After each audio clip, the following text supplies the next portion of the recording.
Hey everyone, thanks for joining me once again on this wonderful Wednesday afternoon. It's going to be a great show tonight, and going forward, we're going to start doing the show. We're going to do NFL news to start off, go through last week, look ahead to the next week, and then the second half of the show is going to be all about fantasy football. So just keep that in mind. And before we get the show started, if you like what you're seeing, like, comment, and share this video. And then, if you want to get updates for when new episodes are going to be coming out, why don't you subscribe? That'd be wonderful. The more subscribers we get, the more we can do more different things with this show. So let's keep going with that. And before we get on to anything else, if you really like this show and you want to see more UFR, go to UFR, or actually go to upon.furtherreview on Instagram to get UFR reports when big news and big events happen, and also to find out what's happening with the show and even what's happening with our Fantasy Football League Clusterfuck too. All right, let's get into this right now. Last week, Week 10, was all started on Thursday night. You had the Raiders going up against the Broncos, and, well, this game was pretty much a snooze fest. It didn't actually get decided until the fourth with, I believe it was just a field goal, but the Raiders looked absolutely awful. I'm surprised they held the Broncos to only 10 points, but the Broncos weren't looking very good either. So then we'll go to our next day of football, and it started off Sunday morning, early, 6:30 in the morning in Berlin. It was the Colts going up against the Falcons, and this was an awesome matchup. If you actually got up out of bed to watch this matchup, like I did, it was an early one, but man, it was worth it. Points back and forth, ended up going to overtime, and we had this exciting, amazing 80-plus yard touchdown run by Jonathan Taylor to win the game. It was just awesome to see. If he's not the NFL MVP, we got a lot of questions to be asking. Then, in our regular 10 o'clock start games, we had the Ravens going up against the Vikings. Ravens were able to take this one 27-19, but it was a very tight contested match all the way through. J.J. McCarthy starting to look quite well, and he's actually starting to get the ball to Justin Jefferson, so maybe that offense can start ticking, but time will tell. In our next matchup, we had the Saints going up against the Panthers. That was a 17-7 victory for the Saints over the Panthers. Definitely saw the Saints losing this matchup. Thought the Panthers were going to be able to keep their momentum going like they've had the past few weeks, but unfortunately, they faltered and showed why they're the Panthers. In our next matchup, we had the Browns and the Jets. Now, this one I thought was going to be a snooze fest, but apparently, the Jets want to win football games. Who would have guessed? And the Browns also want to win football games because they've always been. And what's going on with this whole Dylan Glaber or Gilbert Dylan, whatever? I can't remember his name. Quarterback for the Browns, but they got Shadur Sanders waiting. They've just been having losses after losses after losses because of bad quarterback play. I think it's time to throw him in there and see what you got with them. You took him in the 5th round, so you didn't have to pay him a bunch of money. He did do great in college. Didn't have some of the best stats, but I think he's actually a pretty good quarterback. And I think if you look back to the one preseason game that they actually did play him, he looked on fire that match. Next up, we had the Patriots going up against the Buccaneers, and the Patriots took that one 28-23. Did not want to see that happening. I was very upset, although the Patriots have been looking good. And yay. Gotta love that. But Patriots took this victory. Drake May's been looking awesome. So that whole defensive or offensive scheme that they got going on with Mike Vrabel is looking pretty good. Next up, we had the Giants going up against the Bears. And the Bears took it to the Giants. Even though it was only a 4-point victory, this game wasn't as close as it was actually built out at the very end. It was a Bears victory all night long. Next up, we had the Dolphins beating the Bills? Really? Well, they ended up taking the 30-13 win from a huge day by Devon Achane. But the Bills just weren't clicking on any facet. Offense, defense, special teams, they just had nothing going for them that game. And it was just an easy cakewalk for the Dolphins. Next matchup, we had the Texans going up against the Jaguars, and the Texans ended up taking that 36-29. That was actually a pretty close match. A lot of crazy things happened. Actually, it was a was it a blocked punt? Oh, it was an interception, ran back for a touchdown just at the very end. Jaguars are trying to get what they could with I think it was maybe a minute 40 left to go in the game, but they were thwarted by the Titans on that drive, or the Texans on that drive, and that's why they got the victory. Then we had the Seahawks going up against the Arizona Cardinals. Seahawks took that one easily, 44-22.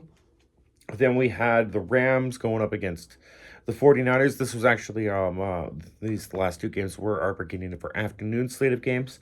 The Rams obviously have just been looking like the better team all year and were able to take it to the 49ers, but the 49ers put up a fair amount of a fight. George Kittle was looking pretty good in this one. Christian McCaffrey was looking above average, and they just weren't able to get it to go. They really got a lot to figure out with all those injuries at their wide receiver right now. So, and they've been having a lot of injuries all the way throughout the team, especially losing Fred Warner just a couple weeks ago. In our next matchup, we had the Lions going up against the Commanders, and that was an easy one for the Lions to take 44-23 or 22. Jamar Gibbs had an amazing matchup, and obviously without Jaden Daniels in the lineup now, he's gone for the season for the Commanders. It was kind of a cakewalk for the Lions in that matchup. Also, Marcus Mariota was able to make things look competitive, but definitely isn't the quarterback that Jaden Daniels is. And on our Sunday night football matchup, we had the Steelers going up against the Chargers. And the Chargers were able to take that one 25-10. Even though the Steelers looked pretty dominant last week, getting that victory over the Colts, they weren't able to replicate it. That's kind of been their MO for the year. They've been up and down. One week they'll look awesome, one week they won't. Uh, Overall, the Steelers are looking like a pretty good team. I think we will see them in the playoffs, and I hope good things. I do like Aaron Rodgers, but obviously he's getting old, and it is going to be coming to the end of his tenure here. I could see him coming back again next year to be with the Steelers, but time will tell, and obviously see what happens with the season. So, and then on Monday night, all of our action was finished up with an Eagles Packers game. And that one I thought was going to be quite high scoring, but it was only a 10-7 victory for the Eagles. The Packers came back at the end with a huge touchdown run by uh, Josh Jacobs going into the end zone there, but unfortunately they turned the ball over on their once getting the ball back, and they just weren't able to get down the field and tie it and take it to overtime. The Eagles were able to run out the clock and take that victory. So that's everything that happened last week. Now let's go ahead and we'll do my picks for this upcoming week and let you know which matchups are happening over this upcoming weekend. And it's going to start off tomorrow night on Thursday night with the Jets Patriots matchup. Just the matchup everyone loves to watch. Like, woohoo! I can't wait to watch the Jets and the Patriots. It's going to be so good. Fuck that. Fuck that. Okay, honestly, like, the Patriots have been doing awesome, which makes me angry anyways. But you're going up against the Jets, which is probably the worst team in the NFL. So take that with a grain of sand. Obviously, I'm not going to pick the Patriots because I never do. I'm going to be going Jets on this one and hoping they take it and just run with it. Our Sunday morning matchups are going to start off with another overseas game with the Commanders going up against the Dolphins. I think the Dolphins are going to take this victory easily with the Commanders being kind of a little bit wishy-washy on defense this year. They haven't been able to really stop a lot of points, especially letting last week 40 points up by the Lions. I don't think the Dolphins are going to be able to put up quite numbers on them, but I think the Dolphins are definitely going to take this victory. Then we've got the Panthers versus the Falcons, and I'm going Falcons in this one. They looked really good last week against the Colts, and I think the Panthers are just a little bit up and down. Their play hasn't been as great as they had 3 weeks prior, but the Falcons definitely have been looking like a good team, and I'm going to go with them this weekend. Then we've got your Bengals, Cincinnati Bengals going against the Pittsburgh Steelers, and I think this is going to be an on match for the Steelers, and I think they take down the Bengals with ease. Joe Burrow has been activated to the 21-day listing, or I don't know if he's actually been activated to the 21 day practice period, but he's definitely been practicing in some fashion for the last 2 days, I believe. So we'll have to I would monitor that. Let yourself figure things out from there, I guess. But I'm going Steelers in this one. I think they're taking the Bengals down whether they have Joe Burrow back or not. Then we've got the Packers going up against the Giants. Giants obviously have lost their head coach who got fired the other day, but I think the Packers are the better team overall, so I take the Packers winning in that one. We've got the Jaguars going up against the Chargers. This one's a tough one because the Jaguars have been looking pretty good the past few weeks, but I am going to go Chargers on this one. I think that's just going to be the better bet to take. Justin Herbert has been looking pretty good, especially when he's being rushed. He's able to get out of the pocket and really move throughout the field. He's been pretty impressive on his scrambling. Then we got the Bears going up against the Vikings. I'm going to go Bears in this one because I don't think the Vikings are all the way there. They're looking pretty good with J.J. McCarthy back now, but I think it's going to be another week. I don't think you see them really push it this week. I think the Bears also been quite a formidable little team lately, coming out of nowhere. I think that they're going to be a lot better this weekend, so I'm taking them. Texans going up against the Titans. You got to take the Texans. You got to. Titans are just horrible. Some people are like, oh, I see the Titans doing really good this year and they're good. No, they haven't. He's been absolutely horrible. They have had no simulation of anything. Their offense, their defense, their specialty teams are just a fucking hot mess of garbage. So take the Texans on this one. Then we got the Buccaneers going up against the Bills, and I'm going to take the Bills in this one. I think they're going to bounce back from that loss last week to the Dolphins and take down the Buccaneers. I think this is actually going to be one of the games of the week to watch. Next matchup we have in our afternoon slate. Our next matchup is going to be starting off the afternoon games. It's going to be 49ers versus Cardinals. I'm taking the 49ers on that one. Jacoby Brissett has been doing pretty good for the Cardinals the past I think 2 games now that Kyler Murray's been on IR. But I think the 49ers take this victory. I think they get something start going with their wide receivers and they start actually moving the ball. We've got the Seahawks going up against the Rams in the next matchup. I'm gonna have to take the Seahawks on this one. They've been looking pretty good. Their offense has been rolling. Same thing with the Rams. The Rams have been looking great. Matthew Stafford has been doing Matthew Stafford things that probably shouldn't be doing at this age, but he's doing pretty good. So I'm going to take the Seahawks on this one. I think they're just the team to look at for coming out of the NFC this year. In our next matchup, we've got the Ravens going up against the Browns. I'm going to take the Ravens, taking the victory over the Browns. Now, this might be a close game if they decide to play shitter, but I think they're going to be going with Dylan. So I'm pretty sure the Ravens are going to take this victory. In our next matchup on Sunday, in the last afternoon slate game, it's going to be the Chiefs versus the Broncos. I think the Broncos actually pick up their offense after having an off week against the Raiders, and they come and they beat the Chiefs. In our Sunday night matchup, we got the Lions going up against the Eagles, and I think this is going to be a highly contested match. I think it's going to be an awesome Sunday night football match. I think it might be one of the best Sunday night football matches we'll see this year, and I think it's going to be Lions taking the victory over the Eagles. And on Monday night, our week's gonna finish off with the Cowboys at the Raiders. Easily take the Cowboys on this one. Only putting up 7 points last week against I don't know right defense, but actually a pretty good defense because they were going up against the Broncos. My fault there.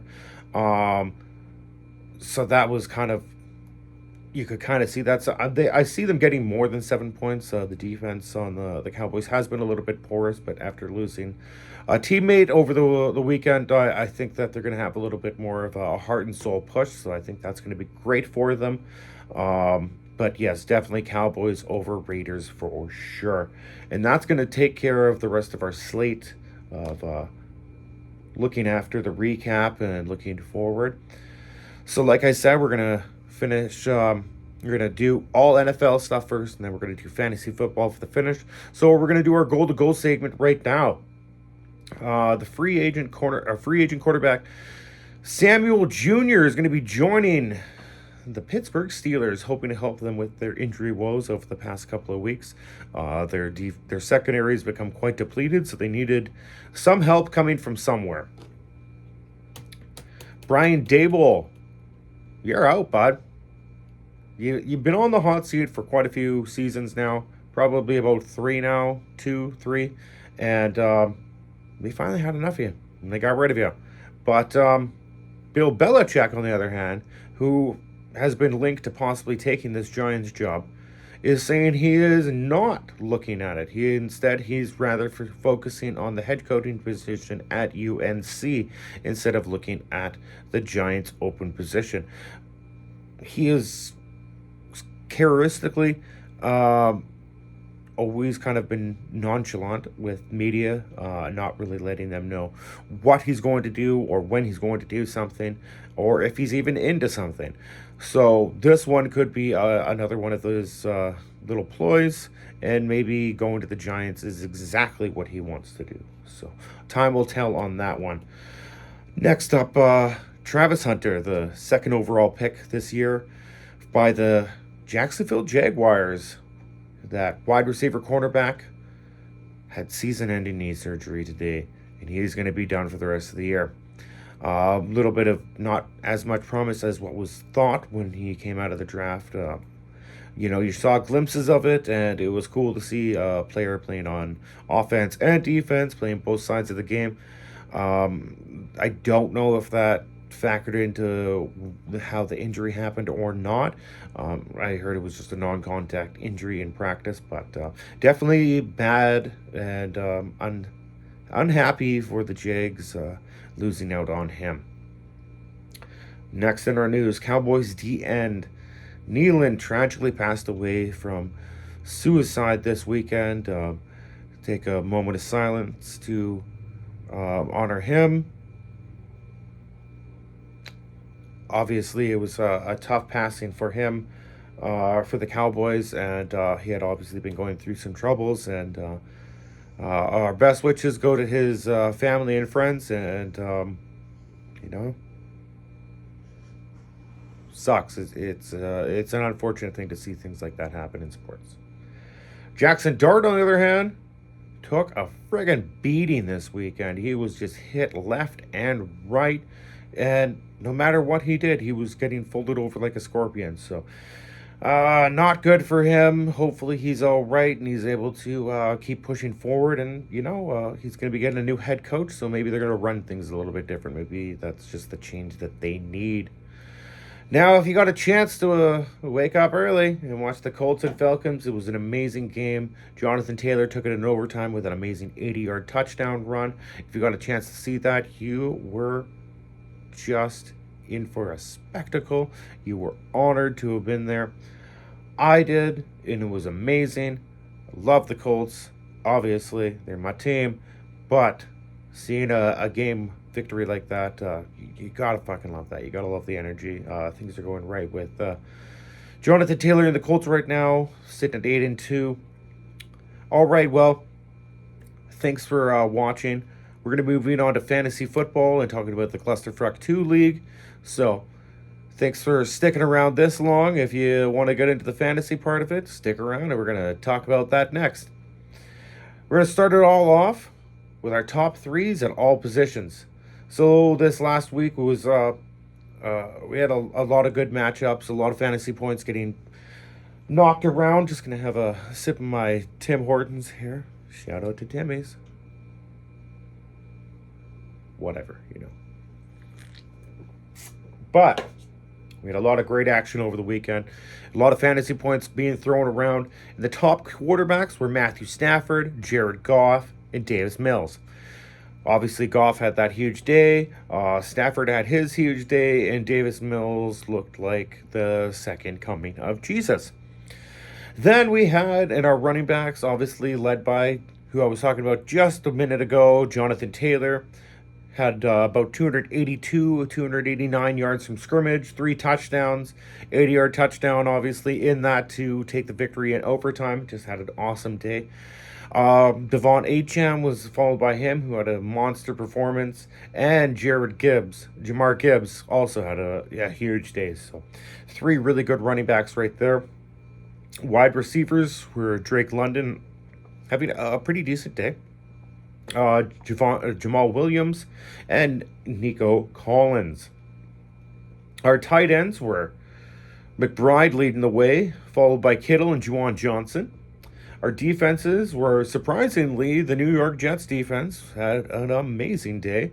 The Jags defense had an amazing day, and the Falcons, even though they got the loss, had a pretty good day on fantasy there too. So we're gonna bring back another little thing that we stopped doing. I can't remember. It was probably just because I forgot. But our top 5 pickups for the waiver wire. I think you're going to want to get running back Tyler Algier, wide receiver Tez Johnson. Algier's from the Falcons. Tez Johnson of the Buccaneers. Patrick Washington of the Jacksonville Jaguars. The tight end Dustin Schultz from the Texans, and the Falcons defense. Those are all my top 5 pickups off the waiver wire. If they are available, go out and grab those guys. Next up, we got my perfect lineup. My perfect lineup is going to consist of, at quarterback, Dak Prescott this weekend. At running backs, Josh Jacobs and Christian McCaffrey. Wide receivers, CeeDee Lamb and Jamar Chase. Tight ends, I'm going Brock Bowers. Flex, I'm going Devon Acham. And defense, I'm going the Texans. So I think all those guys have opportunity of putting together huge weekends. So if you have one of those guys, definitely throw them into your lineup. Now let's go over and look at Clusterfuck 2, the fantasy football league that I run and play in. And it was an awesome week of matchups in Week 10. We had a lot of great victories happen. It actually really tightened up everything in the fantasy football league in the standings, which we're going to go over at the very end here. So, started off, it had Les's team, Chase Ventura, going up against my team, Hot Chub Time Machine MLC. Les was able to get that victory, 205.9 to 140.05. Wasn't close at any point in time and just dominated me. Then we ended up having, in our next matchup, Nathan's team, Don't Be a Kyron, going up against Shane's team, GB Packers. Don't Be a Kyron. You lost the matchup 193.80 to 143.30. This one kind of looked a little bit close if you just look at it from a score perspective, but Shane was in the lead the entire matchup, and there was just no coming back for Nathan on that one. In our next matchup, we had Graham's team, the Bench Whisperers, going up against Caden's team, Riley Read Me a Book. And it was a good victory by Graham, 139.60 to 100.60. This victory was probably one of the closer margins of the week, but Graham pretty much had this matchup in the bag by the halfway point of the matchup, so that one looked closer than it actually was. An awesomely close matchup was in our next matchup, though. Bianca's team, H-Han in the Membrane, beating Protect Your Holes, Ty's team, 170.35 to 157.95. With no players left to play on Monday night, Bianca had Jalen Hurts and Goddard going, and they were able to get her the victory, with her being down only by just under 11 points. And our next matchup to finish out the Fantasy Football League for the week was Simon's team, the Mark Davis Bullcut, going up against Dan's team, Past the Dutch. Dan's team took the victory 143 to 189.80, which was the least amount of points scored in the league this week. Chase Ventura, Les's team, he has the all-time record for least amount of points in a week, but he was able to get the most points of the week. So that was good to see. Lots of action all the way around.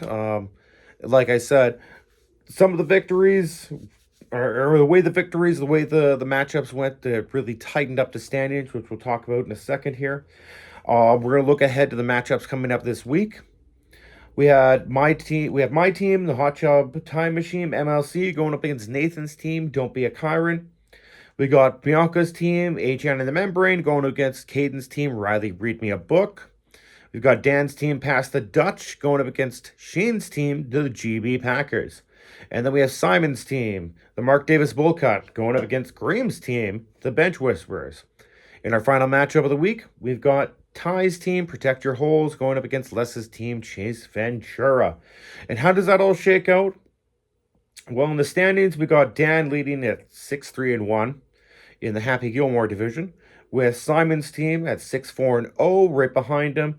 Then Shane's team, the GB Packers, at 5-5, followed by Graham's team, the Bench Whisperers, at 4-5-1, and rounding out the bottom of that division on the outside of the playoffs, Caden's team is 3-7. Then in our other division, the Shooter McGavin division, I'm leading that one, the Hot Chub Time Machine, leading that at 6-4. Right behind me, I've got also at 6-4, Protect Your Holes Ty's team. Then we've got Les's team at 6-4, right behind him. Then we have Don't Be a Kyron, Nathan's team at 4-6, and rounding it out on the outside of the playoffs at the moment, HN and the Membrane, Bianca's team. Now, with Bianca being at 3-7 and Nathan's team being at 4-6, a victory by Bianca's team and a loss by Nathan's team would get Bianca into the playoff picture. Anything can go for the top three in that division right now. All of us at 6-4. And on the other side, it's pretty darn close between the Bench Whisperer and Graham's team and Caden's team. Riley, Read Me a Book. Graham's sitting at 4-5-1. Caden's sitting at 3-7. So a victory this weekend and a loss by Graham would really help him out. But that's it's asking a lot, but it's not asking too much. It's not asking too much. He's going to need it because Graham's obviously got the points for in that one. If we look at the other division, the matchup or the competition go between Nathan and Bianca. Bianca's definitely got the points for tiebreaker there. So same record. Bianca would be winning in that perspective. So she really needs a victory this weekend. She needs Nathan to lose. I don't want to lose. I'd love to take first spot in that division. But we're going to have to wait and see. You're up, Nathan. It's on, buddy. Well, everyone, thanks for joining me once again.